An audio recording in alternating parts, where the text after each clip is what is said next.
what a great win to come out of this evening with.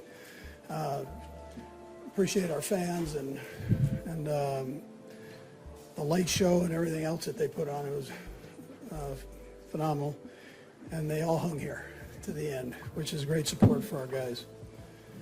As far as the game goes, defensively, we really, I thought, played well the first half and held a really good offense, quarterback to minimal yards.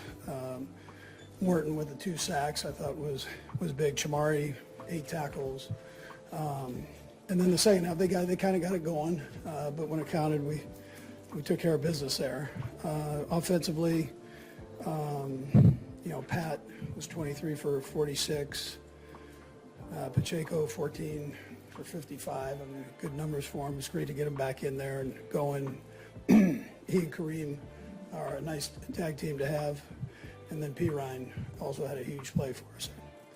And then Xavier was 5 for 41, which was good there. 8 guys caught passes today, so that was a plus for us. Third downs, again, were very good. So Nags and Spags both put together, I thought, solid game plans that really helped us through. And then, Kelce with. I want to make sure I say this right, but fastest tight end to reach 12,000 yards. I mean, it's pretty impressive, and the game's been around a couple of years, so it's pretty impressive to do that. Justin Reid on special teams stepping up and kicking off for us. Not a lot of safeties in the league are doing that right now, and I thought he did a nice job. Ariza came up big on the punt game, and then Matt Wright. Listen, I mean, he never looks at himself as the third guy. I told him, just keep it right, a little to the right, just a little bit more. But my hat goes off to him for the field goals that he made in tough situations, plus that one at the end was great. So anyways, when that time yours.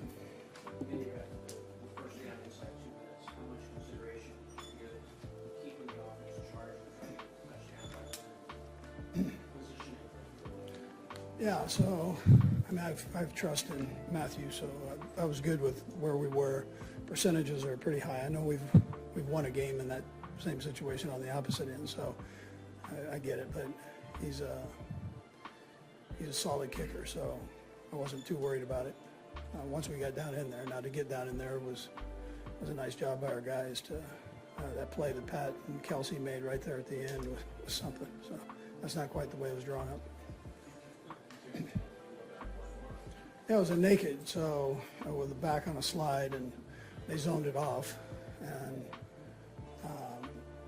Pat had it in his hands, which is important, and on the move, which is important. He does some good things with that, and then we had some people coming to him. But listen, I thought the Chargers did a nice job with that. But they zoned us off. That's more of a man thing. They'd been playing man up to that point. They've been 0 blitzing us, so if they would have done that, it would have been a great call.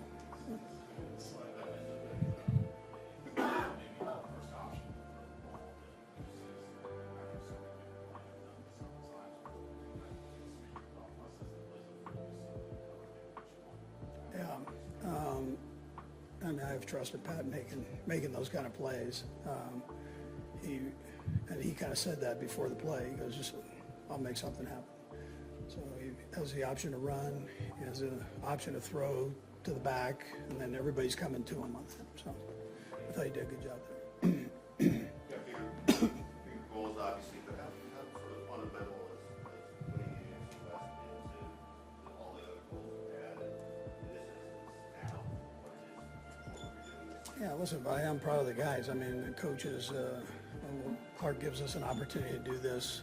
With Mark, Donovan, and Brett Veach, so I mean, we're all in this together trying to make this happen. It's not easy. I mean, that's not an easy thing. And every year is a little bit different on how we've gotten there. I'm proud of our guys for just hanging in there. We have so many tight games, more so than some of these other years, and so the guys keep hanging in there and feeling like good things are going to happen, and keep battling.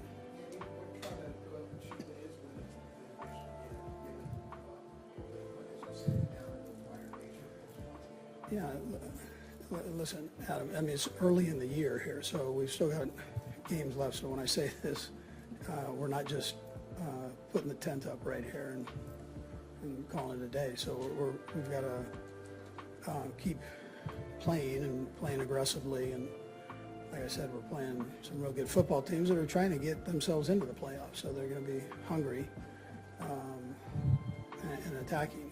And so we've got to make sure we keep doing it. But to answer your question, it's a great achievement. It's a great achievement. But there's more left.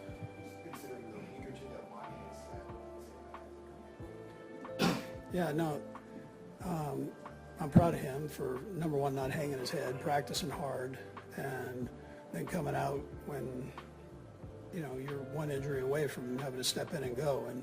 And then he did a nice job, and he had stayed up on all of his stuff, the mental part of it. He had stayed up on it and was sharp once he got in there. What did you think of how EJ played in the amount of time that he was out there?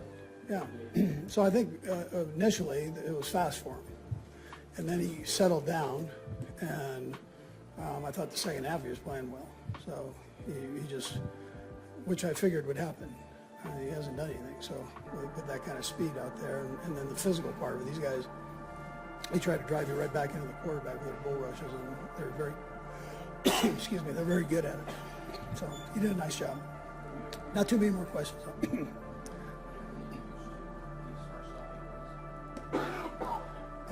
Not as I'm living.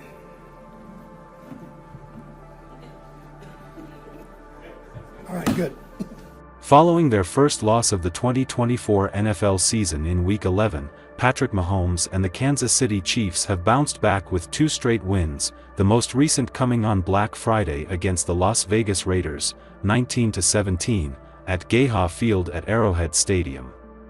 One of the more exciting moments of the game came late in the second quarter when Mahomes hit tight end Travis Kelce on a quick 5-yard pass on 3 RD and 10 before he pulled off a familiar highlight.